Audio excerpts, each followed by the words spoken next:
Hi, நான் சதீஷ் மோட்டோஃபோக்கஸ்லேருந்து. இப்போ நம்மகிட்ட பார்த்தீங்கன்னா ஒரு 2014 Audi A8 அது பார்த்து ஹெட்லைட் லென்ஸ் டேமேஜ், ஆக்சிடென்டல் டேமேஜ்னால ஃப்ரண்ட் லென்ஸ் வந்து இம்பேக்ட் ஆகி கிராக் ஆகிடுச்சு.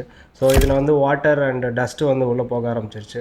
இதுக்கு கம்பெனியில் கேட்டதுக்கு அவங்க ஃபுல் அசம்பிளி தான் சேஞ்ச் பண்ண முடியும் அப்படின்னு சொல்லிட்டாங்க. ஃபுல் அசம்பிளி வந்து மோர் தென் 2.5 lakhs ஆகுது. இதுக்கு cost effective and reliable solution அப்படின்னு பார்த்தீங்கன்னா அவுட்டர் லென்ஸ் மட்டும் ரீப்ளேஸ் பண்ணுறது. நம்ம இந்த லென்ஸை மட்டும் ரிமூவ் பண்ணிவிட்டு புது லென்ஸ் ரீஃபிட் பண்ணியாச்சு. இதோட ரீசீலிங் ப்ராசஸ் பார்த்தீங்கன்னா கம்ப்ளீட்டாகவே மெஷின் ரீசீலிங் தான் பண்ணுவோம் அண்ட் 2 லெவல் ஆஃப் ரீசீலிங் பண்ணுவோம். ஸோ ரீசீல் பண்ணதுக்கப்புறம் பார்த்தீங்கன்னா உங்களுக்கு இந்த வாட்டர் என்ட்ராகிறது இல்லை ஃபாக் ஃபார்மேஷன் இந்த மாதிரியான கம்ப்ளைண்ட்ஸ் எதுவுமே வராது. 1 year இன்ஸ்டலேஷன் வாரண்டியோட நம்ம இந்த சர்வீஸ்க்கு ப்ரொவைட் பண்ணுறோம். இது வந்து நாட் ஓன்லி லென்ஸ் ரீப்ளேஸ்மெண்ட், இது மாதிரி ப்ரீமியம் செக்மெண்ட் காஸ்ட்டில் இந்த எல்இடி டிஆர்எல்ஸ் இதெல்லாம் எல்லோனஸ் ஆனால் கூட இதே மாதிரி ப்ராசஸ் ஃபாலோ பண்ணிக்கலாம். ஹெட்லைட்டில் வந்து எதுவுமே கம்ப்ளீட்டாக சேஞ்ச் பண்ணணும் அப்படின்னு அவசியம் இல்லை.